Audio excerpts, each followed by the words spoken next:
Have you ever looked at the companies whose logo is really popular, and if you wondered you can create the same art and magic in your logo? Well, this is part 2 on how to create a lucky business logo. Stay with me.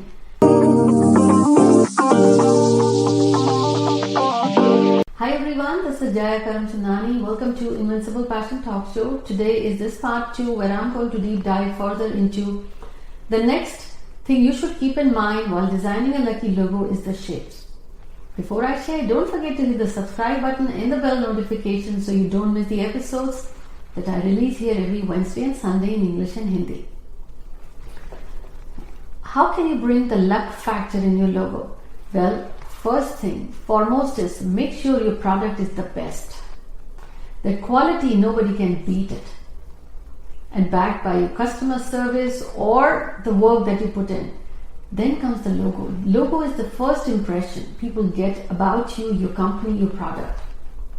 It's like before people talk to you, they see you, and they make some assumptions that how you would be. But if your logo speaks that positivity and that you are the best and the brand, then half battle or your sale is already done.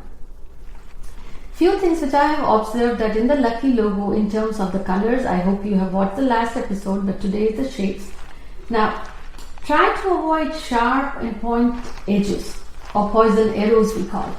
See, for suppose some company's name is ABC. Nice name. But they put a cross through their own name. What are you signifying? Whenever you point it down, you're going downhill. You can do the arrow upwards. That means you are putting the intention and symbolizing upward growth.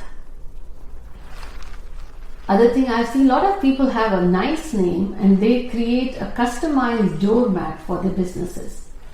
Now, if you have put your own business name as worthless as a doormat, you're putting the intention where people walk on it, how can you expect that name to shine high?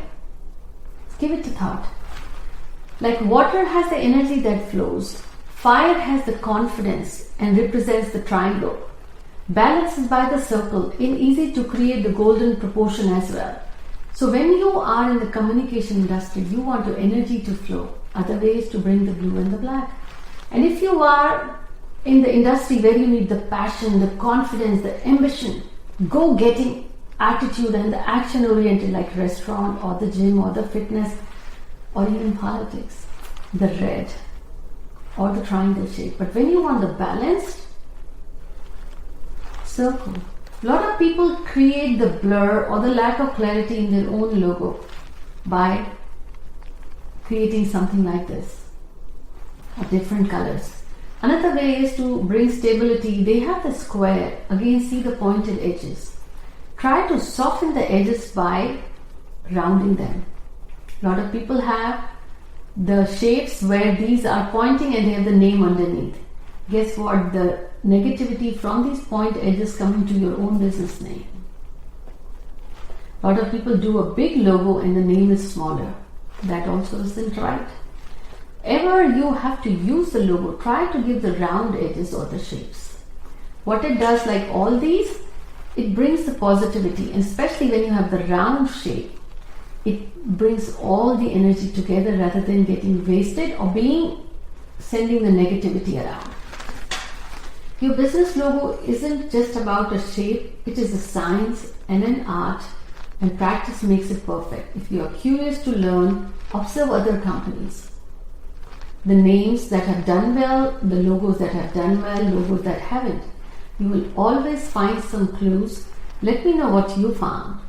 Leave me a comment here and don't forget to share and subscribe. I'll see you soon.